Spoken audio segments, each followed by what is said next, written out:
కామారెడ్డి జిల్లా బాన్సువాడ మండలం తిరుమలాపూర్లో భార్య మంజుల తన మామ నారాయణతో కలిసి భర్త రాములను ఈ నెల 9వ తేదీన గొడ్డలతో నరికి చంపి 16వ తేదీన భర్త కనిపించడం లేదని బాన్సువాడ పోలీస్ స్టేషన్లో భార్య ఫిర్యాదు చేసింది.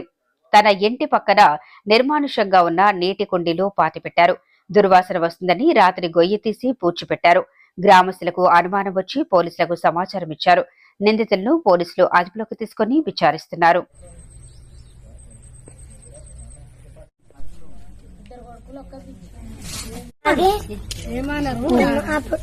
అట్లు పోసుకున్నాం, తాగి వచ్చిండు. చేపల కూరలు తెచ్చి కూరండు ఫ్రై చేసి రాత్రి తిన్నాడు. తాగి పంటే అయితే మా తాత ఏమో 7 గంటలకు గొడ్డ బాత్రూంలో పెట్టుకొని గొంతు కాడ నరకండు.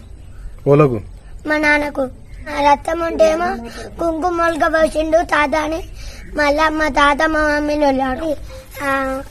10 గంటల నుంచి 12 గంటల దాకా పొక్క తవ్వి మా మమ్మీ మా తాత ఇద్దరు ఒకరి చేతు కాలు పట్టారు, ఒకళ్ళేమో మొలదారం కాలు పట్టి ఆ పొక్కలు